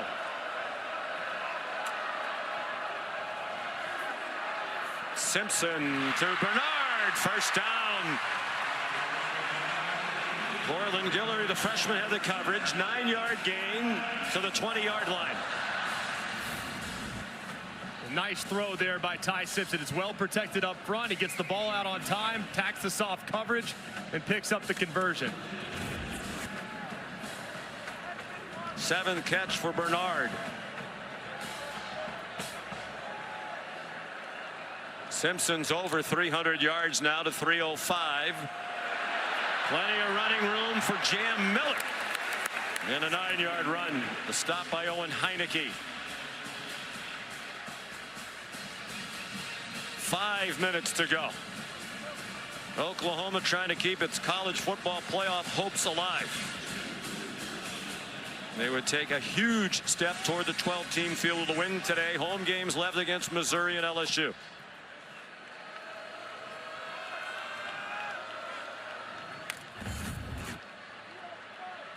With a win, a better than 50-50 chance, according to the All-State Playoff predictor, of making the college football playoff. Jam Miller gets the first down.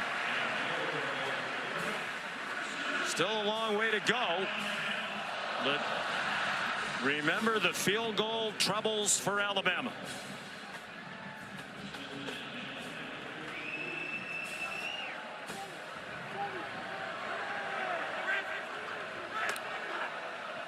Right now, all they would need is a field goal to take the lead, and they're using a lot of time on this drive. They've had the ball for more than 3 minutes. And 3 safeties on the field for Oklahoma, really deep. You'd anticipate run from Ty Simpson in the offense. This might be their last possession of the game. Miller. They did run the ball, and Miller got only a couple. Peyton Bowen there to make the stop. And Brent Venables knows just how potent this passing attack is. So right now, he's opting to play 3 safeties, all very deep. You have Bowen, you have Spears Jennings, and you have the cheetah, Kendall Daniels, back there to talk Alabama into handing it off and not testing this secondary. Now they'll adjust to a more traditional look. Here comes a blitz. Simpson, a quick pass. Brooks collared. Trying to stay on his feet. Peyton Bowen needed some help to finally wrestle him down. Marcus Strong came in at the end of the play. The crowd didn't like it. 6-yard gain. And Brooks slow to get up.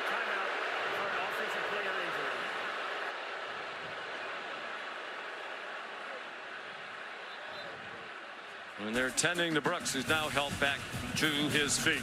There's a timeout on the field with 3:04 to go. Here's today's Nissan Heisman watch. Ty Simpson certainly in the race. Many say he is lacking a Heisman moment. Perhaps the chance for that today. Mendoza had his last week at Penn State with the last-second comeback win on the great catch by Omar Cooper Jr. 3:01 to go. Alabama down by 2. And on 3rd down and 2, they don't get there with Daniel Hill driven back by Grayson Halt and Sammy Omosigo there as well. And an enormous 4th down play and a huge call for Ryan Grubb. Yeah, I think you got to go for it here, especially inside of a yard. The run game has struggled. It's been okay today. Looks like they're bringing in an extra offensive lineman into the ball game right now, which would indicate some type of run. And it also looks like big number 74, Caden Proctor, is going to line up as the running back. Why not? Although Hill's been effective in short yardage today, they fake it to Proctor. Lonnie Brooks around the corner for the first down. Didn't get it by much. Robert Spears Jennings ran him down. Well, with Proctor in the backfield, everybody just assuming they tried to send the offensive tackle ahead, including that OU defense. And there's a very similar play that Ryan Grubb and Kalen DeBoer ran at Washington in a gotta-have-it situation. They fake it to the inside, they pitch it around the edge, and pick up a key conversion. 2-minute timeout. 2-point lead for Oklahoma. Taking credit for the missed field goal, and right now, that's the difference in the game. One of many big plays. Alabama down by 2. And with 2 minutes to go, they're likely just trying to play for the go-ahead score. Simpson threw it away. They had him down back at the 33-yard line. Kip Lewis has had another huge game for Oklahoma with an 11-yard sack, the 4th of the day for the Sooners. And this is really well timed on the blitz. Watch Ty Simpson's right leg. Is he down? Yes, he is. The left leg down right there. A great call. 2nd and 21. Lots of time this time. Simpson man open and a low throw. He short hopped Isaiah Horton. And that inconsistent accuracy on the downfield throws a problem again for Simpson here at crunch time. And on this play, 3rd and 21, you're not thinking about getting all 21 right now. What you're thinking is, I got to make this 4th down more manageable. And you get 10, 12 yards to get me to a 3rd and 6, 3rd and 7, and then you have a far more realistic chance of a conversion on the 4th down. So don't have to get all of it here, and not anticipating pressure at all from Oklahoma, who will probably just drop back and play zone coverage. We better hurry up and get lined up. The play clock's at 2 with men going in motion in every direction. And DeBoer uses a timeout. Timeout. Alabama. Already with 21 to pick up on 3rd down.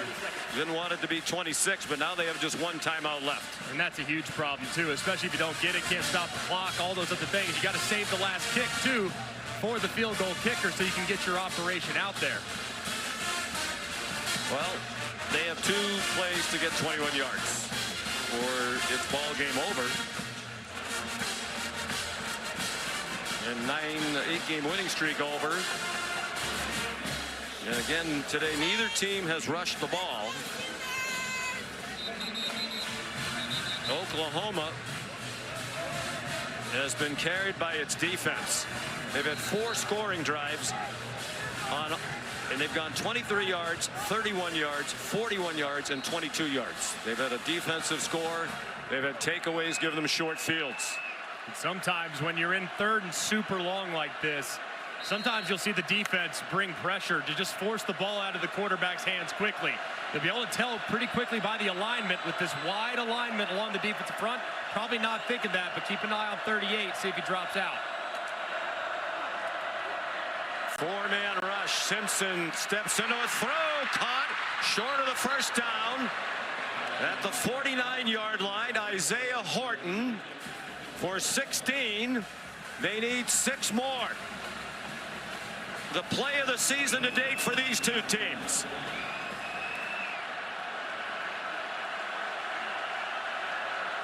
Looking like pressure from Oklahoma, who's walked up. Showing pressure right over the center.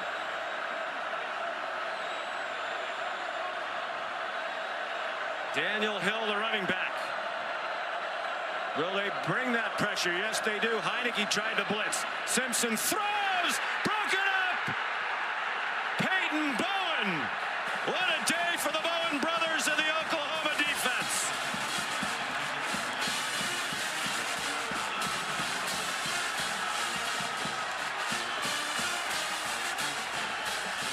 The Oklahoma Sooners are going to get a huge win. Back-to-back road wins against ranked teams. And now the path to the college football playoff runs through Norman, Oklahoma for the Sooners with 2 home games left. And just incredibly well defended. It was a good push up front, but it was really the coverage on the back end. Really didn't have much arm to get it out there wide enough to give Ryan Williams a chance. Mateer takes the knee. Alabama will use its last timeout.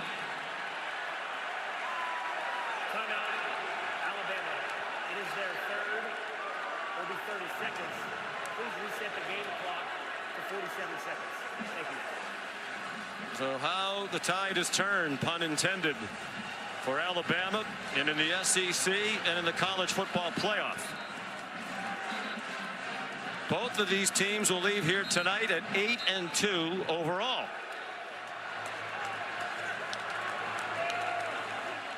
And now all of a sudden, Greg, the Iron Bowl at Auburn is huge for Alabama. They're still in good shape to make the SEC title game. They lose that, they might not be in the title game. They might not be in the college football playoff. Yep, makes the road trip to Auburn, going on the Plains, a must win, and just an enormous win for Brent Venables, and having to get it back against the wall. Brutal schedule all the way throughout, and his team finds a way to force those mistakes and steal one in Tuscaloosa. So A&M alone atop the standings. Who would have thought that when they were down 30-3 at the half today at home against South Carolina? And Oklahoma better than 50% chance of being in the college football playoff if they can take care of business at home against two talented teams in Missouri and LSU, both of whom were ranked earlier in the season. Wine is a beast. Kalen DeBoer suffers his first home loss as Alabama head coach.